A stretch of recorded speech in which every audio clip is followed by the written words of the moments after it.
Brought to you by PrayLatin.com, makers of prayer cards featuring complete English phonetic renderings of Latin pronunciations.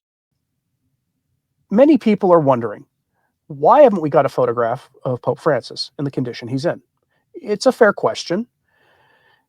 People want to see, because they don't believe, for instance, a few days ago, I gave you the story of the audio recording that was given where he thanked everybody for their prayers. And he sounded worse than the hospital had been making it sound.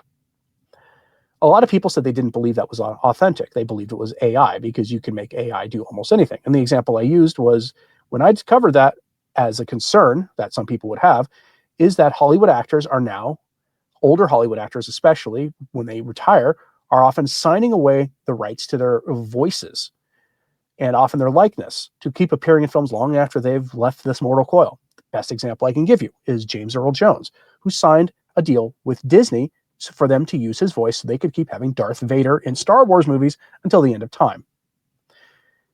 And they're going to use AI to accomplish that. And so people said they did not believe the audio recording was authentic. Some did not.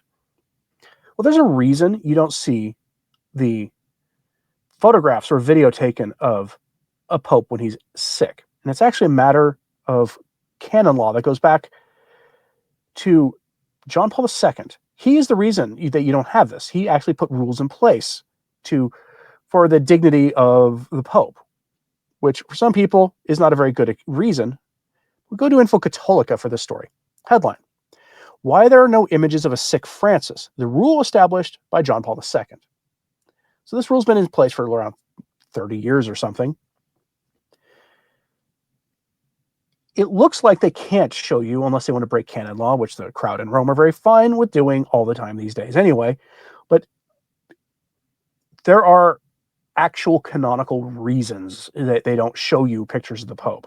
This would actually, and let's be honest, it would also cause scandal.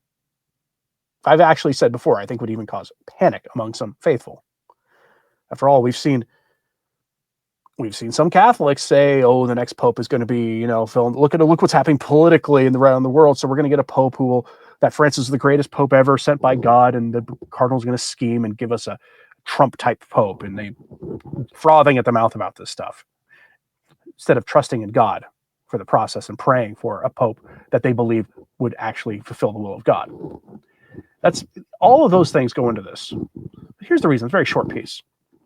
Quote: Since Pope Francis' health has shown signs of fragility, many have wondered why there are no images of the pontiff during his moments of illness or convalescence. The answer is found in a rule established by John Paul II in 1996 with the Apostolic Constitution Universi Dominici Gregis, which regulates the period of vacancy of the see and the conclave. Article 30 of this document states that no one is permitted to take pictures of the Supreme Pontiff when he is sick in bed or deceased, or to record his words with any means for later reproduction. Francis had to give permission to overstep this declaration for that audio recording. In the event that photographs are to be taken after his death, the authorization of the Cardinal Camerlengo is required, who will only permit this if the Pope is dressed in pontifical robes. The provision seeks to preserve the dignity of the Pope in his most delicate moments and to prevent images of his illness or death from being disseminated uncontrollably. The rule was established in a context in which the media exposure of the pontiffs was increasing, especially after the long illness of John Paul II, which captured the world's attention. In the case of Benedict XVI, his resignation allowed his final stage of life to be documented in a different way, outside of the Petrine ministry. With Francis, the application of Universi Dominici Gregis is still in force, which explains the absence of images of the Pope during his moments of illness. Far from being a recent decision, the restriction on taking pictures of the sick or deceased pontiff responds to a rule that the Church has maintained to safeguard the solemnity and privacy of the Supreme Pontiff in his final moments. End quote. And that document really was just full of reiterations of the old rules anyway, including Universi Dominici Gregis is a document that you've heard brought up, usually in relation to conclaves, including about what happens if you politic at a conclave. The quick answer is, according to that document, if you start engaging in politics at a conclave, meaning you start lobbying, scheming, and all those things, you've invalidated the papal conclave, and it needs to be ended, and a new one needs to be called, and probably the offending party is not permitted to participate in the new one. And that's important here because Cardinal Godfrey Daniels admitted that in 2013 they did exactly all those things at the conclave they gave us Francis, and they did so on behalf of Francis.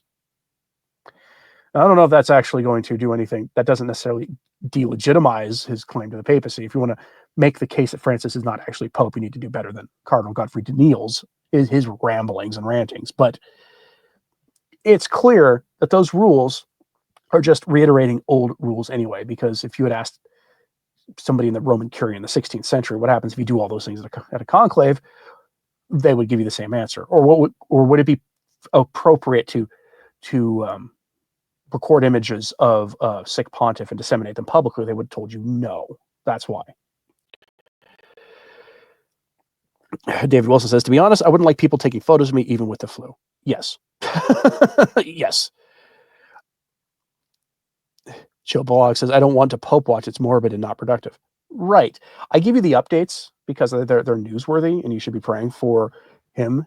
Jesus told us to pray for everybody, including our enemies. So you don't have an excuse not to pray for him. Pray for him as your conscience dictates. Personally, my prayer for him is essentially to be given the same graces that I want to receive so that I may stand before our Lord when my time comes in his friendship. That's my prayer for everybody. Chester just says he was looking pretty bloated in the last image I saw. That was when he went into the hospital. He hasn't been out since. But just remember this. That's why you haven't seen it, because the rules were reiterated by John Paul II 30 years ago, saying you can't disseminate this. It's a grossly inappropriate thing to do.